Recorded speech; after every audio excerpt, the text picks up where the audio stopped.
Bismillahirrahmanirrahim. Assalamualaikum warahmatullahi wabarakatuh. Qul huwallahu ahad, Allahu samad, lam yalid wa lam yulad wa lam yakul lahu kufuwan ahad.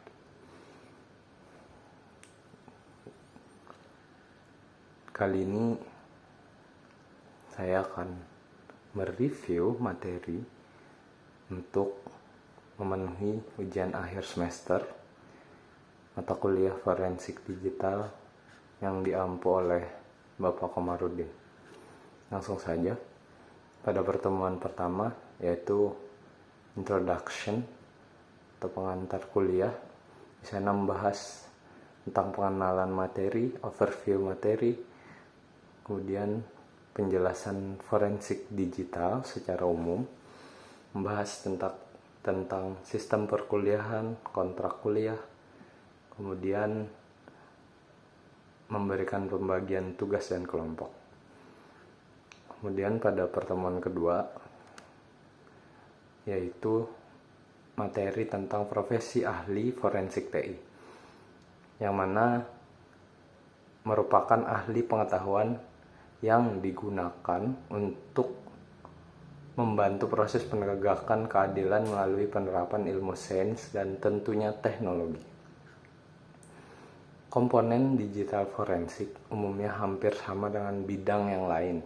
Komponen ini mencakup manusia, perangkat atau equipment, dan aturan atau protokol yang dikelola dan diberdayakan sedemikian rupa dalam upaya mencapai tujuan akhir dengan segala kelayakan dan kualitas. Adapun tujuan dari ahli forensik TI sendiri, itu tujuannya adalah untuk mengamankan dan menganalisa bukti-bukti digital, meliputi membantu memulihkan, kemudian menganalisa dan mempresentasikan materi atau entitas berbasis digital atau elektronik, sehingga dapat digunakan sebagai alat bukti yang sah di pengadilan, serta mendukung proses identifikasi alat bukti dalam waktu yang relatif cepat. Karakteristik dari seorang ahli forensik TI yaitu perlu memiliki pendidikan, pengalaman, dan sertifikasi dalam profesi komputer forensik. Kemudian yakin pada setiap tindakan dan keputusan yang diambil, serta memperhitungkan potensi dampak yang ditimbulkan. Kemudian kita lanjut pada materi berikutnya, yaitu Undang-Undang ITE. Dalam Undang-Undang ITE ini, sebelumnya ITE ialah singkatan dari Informasi dan Transaksi Elektronik yang mengatur teknologi informasi dan internet di Indonesia. Dalam undang-undang dijelaskan tentang perbuatan yang dilarang, contoh kasus pelanggaran, penyelesaian kasus pelanggaran, dan cara menghadapi pelanggaran undang-undang ini. Kemudian juga mencakup identifikasi elektronik, transaksi elektronik, keamanan cyber, dan perlindungan data pribadi. Kemudian langkah-langkah untuk menghindari pelanggaran UU ITE, yaitu yang pertama menjaga privasi dan keamanan akun, kemudian berhati-hati dalam berbagai konteks, berpikir sebelum berkomentar, dan mengenali batasan hukum. Kemudian kita lanjut pada materi berikutnya, yaitu komputer forensik dalam hukum Indonesia. Ruang lingkup komputer forensik dalam hukum Indonesia termasuk investigasi terhadap kejahatan yang melibatkan teknologi informasi seperti cybercrime, penipuan online, pencurian identitas, dan penyebaran konten ilegal.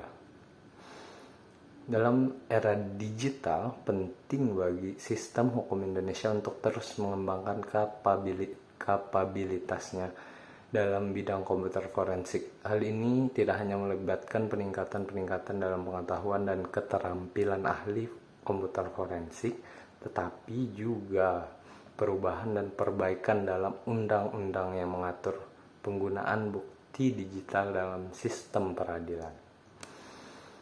Kemudian Kita lanjut pada materi berikutnya, yaitu standar metodologi komputer forensik.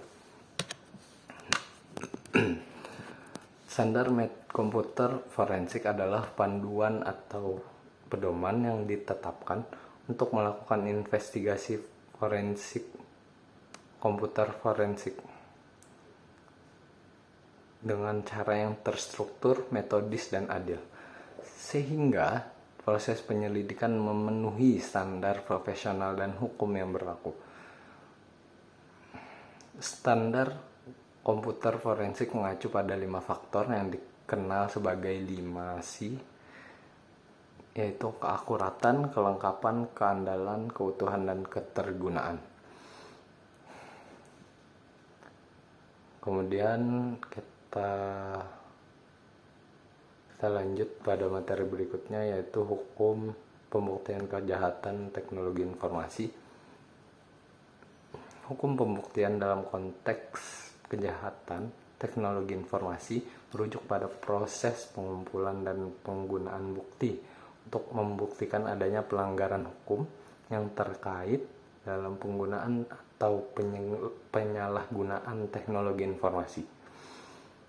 Dalam kasus kejahatan TI, hukum pembuktian memainkan peran penting dalam menemukan dan menentukan bersalah atau tidaknya tersangka berdasarkan bukti-bukti yang ditemukan.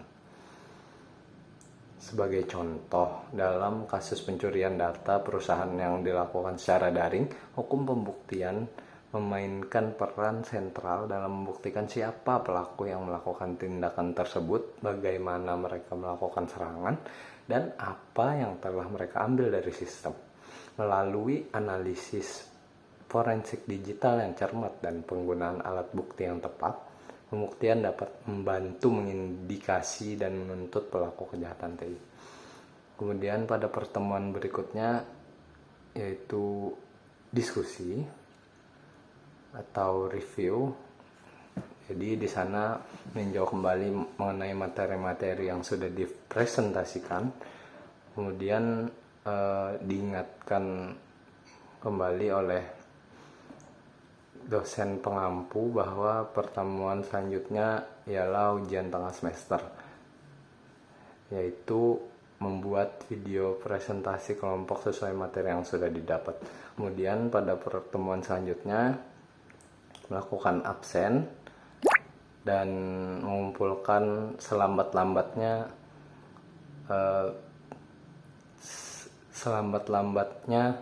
pada tanggal sesuai dengan ketentuan fakultas, tanggal ujian tengah semester terakhir.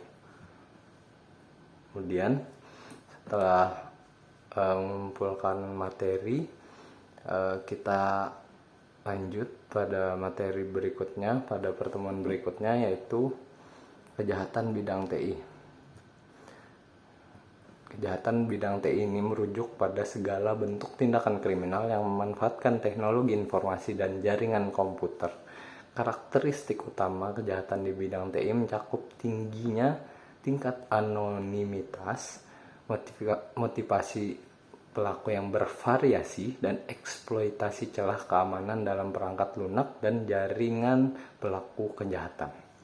Kemudian cybercrime. Cybercrime ini mencakup serangan cyber seperti malware, phishing, dan serangan DDoS, serta pencurian identitas, penipuan online, dan pelanggaran data. Kemudian pada pertemuan berikutnya materinya ialah penanganan insiden forensik.